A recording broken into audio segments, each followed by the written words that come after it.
we are going to look at relative pronouns. That's the grammar item we are covering. But in a few lessons ago, we did mention relative pronouns as well. Okay, so you might find this slide familiar. Okay, what are relative pronouns? I went through with you in that previous lesson. Where, when, whose, that, which, whom, and who. I went through all of the rules with you, and I gave you examples as well. And after which, we also went through some exercises just to get you familiar, okay, and practiced. Okay, so what we're going to do now is that I'm going to give you a series of 14 questions. Okay, so you are supposed to think about the rules. All right, look at this. Okay, we're going to pause it here. Okay, so you can pause and then look at your question and decide which are the answers that you will pick. Okay, which one for each question.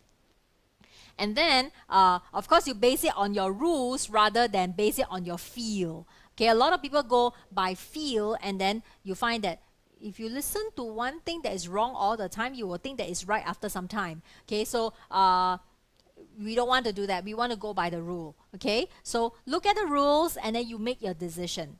All right, so you can pause here and you can get started on that 14 questions. And when you're ready, you can unpause me. Okay, you can just play and I'll be going through the answers with you. Okay, so assuming that you're done, okay, you have already referred to all of these rules, let's get started. Okay, fill in the blanks with the correct relative pronouns. Number 1, I talked to the man, blank car had broken down in front of my shop. Okay, so what are my clues? What do I highlight? Okay, I have the man and the car. Usually I look at the words that is surrounding the blank. Okay, so here I talk to the man, car. What's the relation between the man and the car?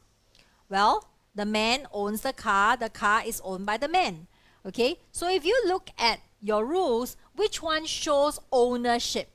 Or in other words, possession. Here, right?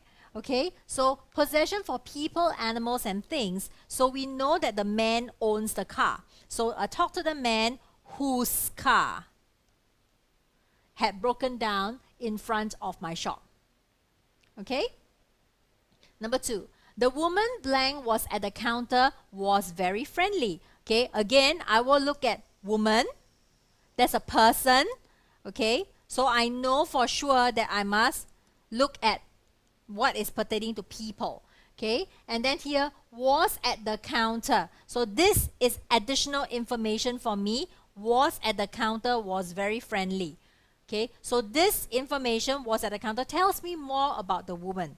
If I look at the list, there are only a few that I use people. For example, here is people, people, and then we have people here. Okay, of course, that's possession. Okay, so we have these 3. So what will I pick? The woman, you're telling me additional information. You're just giving me, feeding me with information. So I will say the woman who was at the counter. Okay, so it's just information.